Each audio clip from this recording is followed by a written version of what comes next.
coffee with a Kalita wave today. So the coffee that I'm using is a natural processed Costa Rica coffee.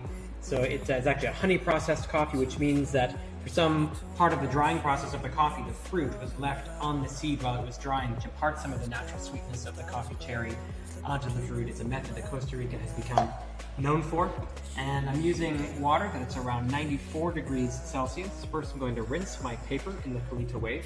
Kalita wave is a Japanese device. It's a pour-over method of coffee, which means we're going to use the hot water, pouring hot water over the ground coffee and allowing the ground coffee, the hot water to dissolve the soluble solids in that coffee as it pours through.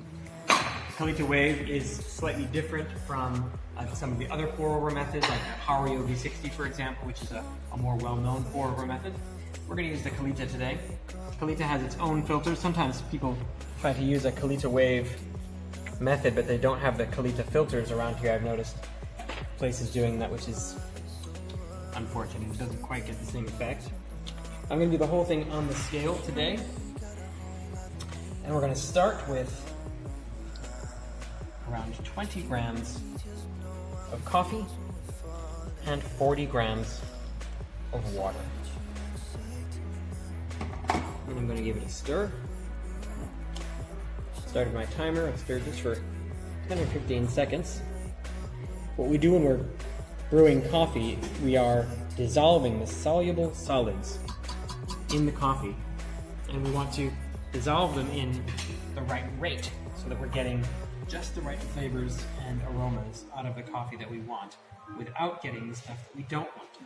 So I'm going to now pour in a steady, slow stream 94 degree water from our temperature controlled kettle over that paper filter in the Kalita wave.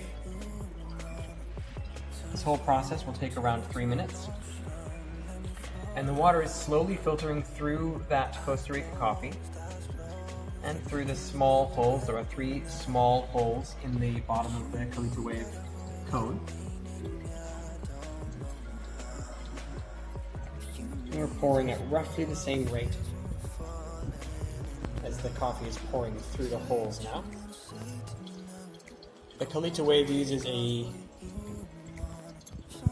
filter that has these ridges in it, and it's designed to try to prevent over-extraction. If the coffee spends too much time in contact with the water, then you end up with bitter flavors in your coffee. This coffee has a lot of natural sweetness and some fruit aromas like dried fig and dried cherry aromas, and we want to maximize those.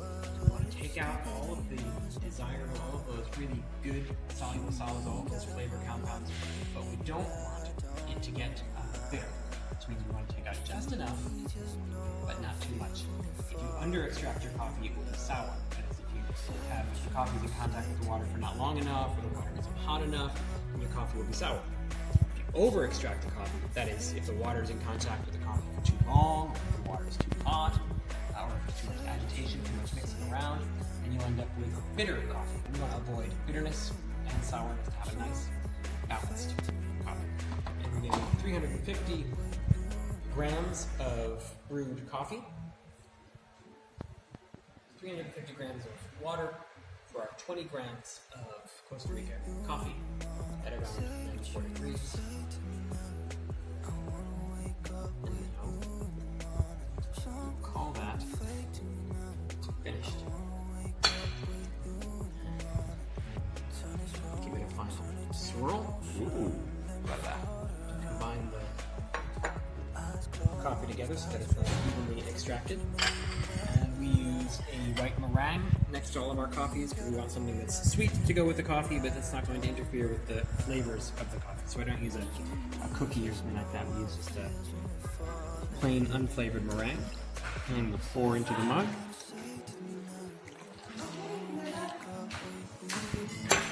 There is our Costa Rica prepared in a Kalita wave.